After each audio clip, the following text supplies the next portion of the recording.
Pada zaman dahulu kala, terdengarlah kisah dari salah satu putri di Jawa Barat bernama Dayang Sumbi yang mempunyai anak bernama Sangkuriang. Pada suatu hari Sangkuriang pergi berburu ditemani oleh seekor anjing bernama Tumang, tetapi Sangkuriang tidak tahu bahwa anjing itu adalah titisan dewa dan juga sekaligus bapaknya. Bertemu dengan seekor rusa, Sangkuriang teringat bahwa ibunya sangat senang hati rusa. Akhirnya Sangkuriang menyuruh Tumang untuk mengejar rusa tersebut, namun Tumang kehilangan jejak rusa tersebut dan Sangkuriang menjadi marah karena Sangkuriang sangat ingin memberikan hati rusa kepada ibunya, maka Sangkuriang membunuh Tumang untuk mengambil hatinya dan kemudian ia pulang. Sesampainya Sangkuriang di rumah, ia memberikan hati didapatkannya dari berburu kepada ibunya untuk dimasak. Saat memakannya Dayang Sumbi teringat pada Tumang dan menanyakannya pada Sangkuriang. Sangkuriang menjawab dengan wajah ketakutan, "Tumang mati." Dayang Sumbi marah bukan dan memukul kepala Sangkuriang dengan sendok nasi dan mengusirnya dari rumah.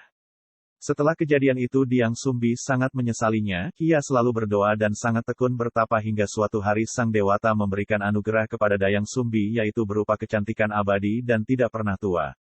Setelah diusir ibunya Sangkuriang berkelana ke berbagai tempat, akhirnya Sangkuriang kembali lagi ke tempat Dayang Sumbi kemudian kedua orang tersebut pun bertemu. Sangkuriang akhirnya jatuh hati kepada Dayang Sumbi, Sangkuriang pun melamar Dayang Sumbi dan Dayang Sumbi menerimanya. Pada saat sedang berduaan Dayang Sumbi melihat bekas luka di kepala Sangkuriang dan menanyainya kepada Sangkuriang. Sangkuriang menjawab ini bekas luka akibat dipukul dengan sendok nasi oleh ibunya. Mendengar pernyataan tersebut Dayang Sumbi kaget dan memberitahu Sangkuriang bahwa dia adalah ibunya, namun Sangkuriang tidak percaya dan tetap berniat menikahinya. Dayang Sumbi mengajukan permintaan, dia minta dibuatkan perahu layar dalam sehari 3 bulan lebih. Sangkuriang menyanggupinya dan Sangkuriang membendung Sungai Citarum untuk tempat perahunya. Dalam pembuatannya Sangkuriang mendapatkan bantuan dari jin hasil taklukkannya dalam perantauannya. Karena bantuan dari jin perahu itu pun hampir selesai, Dayang Sumbi memohon kepada dewa.